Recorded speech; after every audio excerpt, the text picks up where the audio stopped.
Hello and welcome back to another episode. Thank you for joining me again. The Hundred Years' War, we are going to continue on with that, and we're going to be looking at the rivals behind the Hundred Years' War.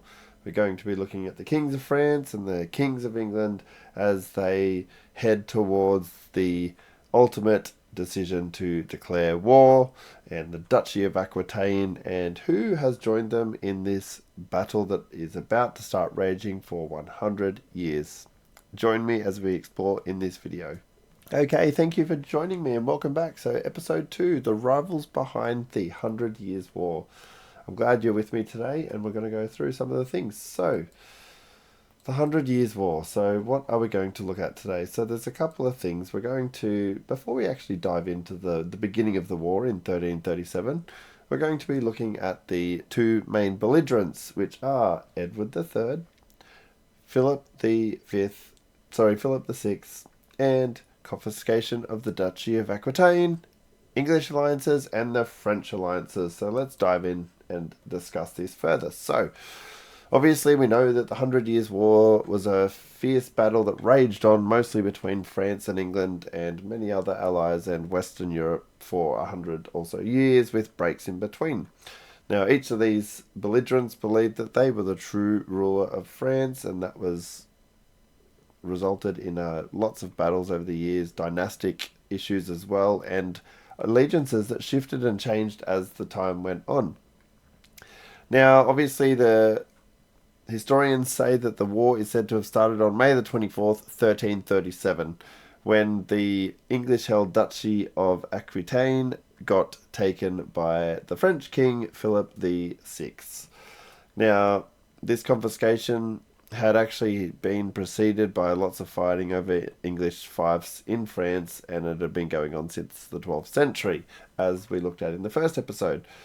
But I want to take a look at the first two belligerents. So obviously we've got Edward III and Philip the Sixth.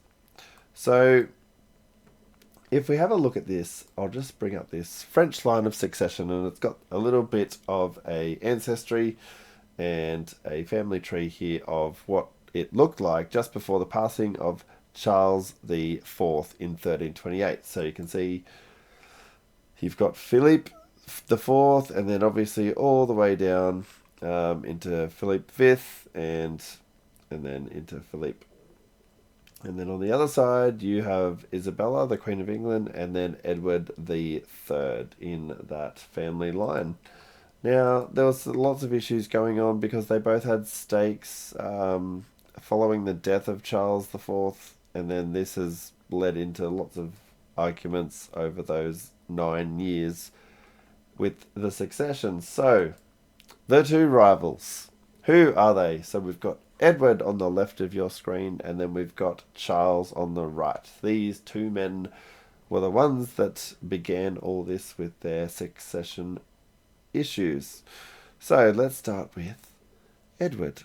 Edward III, he believed he had the strongest claim because he believed that the proximity of blood as the closest male descendant meant that he should be on the throne. So as I showed in that thing, it was Isabella. So he was obviously the grandson of Philip IV through Isabella and his mother Isabella, and he was also the grandson of the famous King Edward the Longshanks. So if you've ever watched Braveheart, you will see a very historically inaccurate but awesome movie about the time frame between the struggles between the English and the Scottish and the fights between them. Obviously, Edward the Longshanks was known as ruthless in his dealings with the Scots, and Robert the Bruce and William Wallace, of course, were the people and the nation states trying to fight him. So obviously that movie is very, very inaccurate historically, but I still enjoy it just for a fictional watch.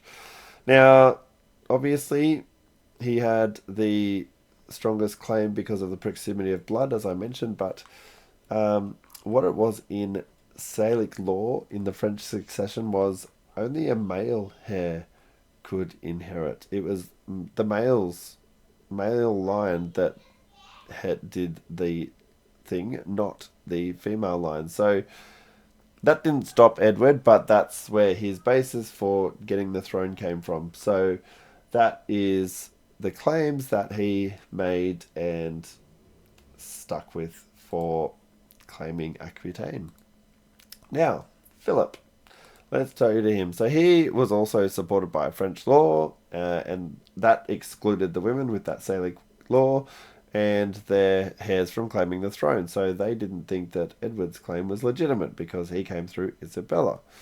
And it actually wasn't in law at the time, but the precedent had already been set, which led to those Salic laws coming into place after that. And they also believed, and one of the biggest things for them, of course, was that they wanted someone French on the throne. They didn't want an outsider, an Englishman, and they wanted to make sure that the nation of France remained stable. And I've got this quote here from the 100 Years' War by A. Curry as well, and it states that although both kings were secure on their thrones, their mode of accession, Philip by the choice of the magnates and Edward's by the deposition of his father, created some weaknesses. The English monarchy remained weaker for longer, during which time the advantage actually lay with the French. At the point of both their ascensions, Edward was only 14 and Philip was 35. So there was a bit of an age gap, and obviously England had the weaker claim to the throne.